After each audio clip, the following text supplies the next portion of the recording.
recall take you back to your theater days, I would imagine, a little bit? Yeah, that stuff, because it was like big, juicy, meaty scenes. All of us, like, we weren't moving around. We were all in that tiny, awful room, and the whole of Oppenheimer is all like, there's no set builds. The only set build was the Oval Office. Everything else is a real life location.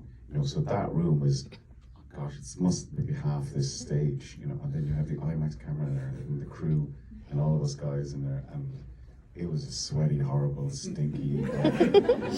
No wonder Oppie looked so miserable. Exactly. But they deliberately did that to humiliate him and to just,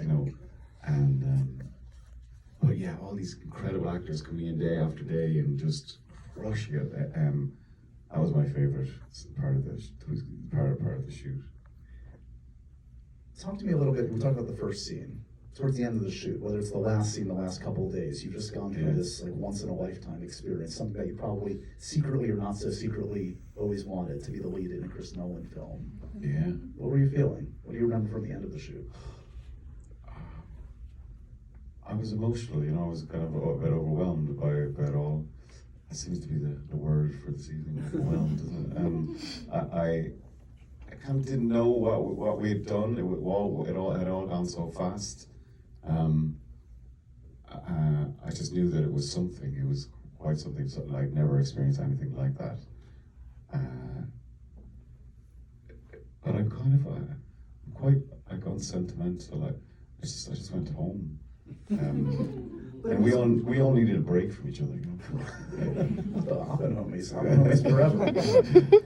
But it must be, again, to be the lead. You've been a lead in films, but like a lead in a film of this size, magnitude, and to step up to that challenge and to know that you delivered.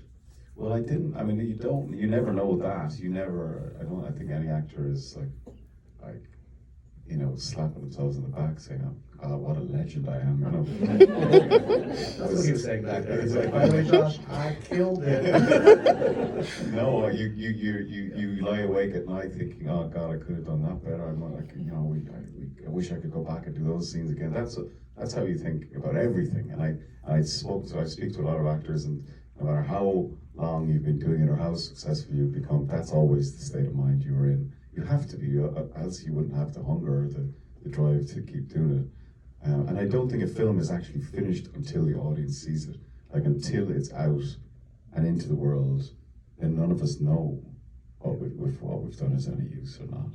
So that's why it's so meaningful to me when like audience members come up and stop me on the streets, and I go, right now, if they've seen the film 5 times, I think we could probably say it's working.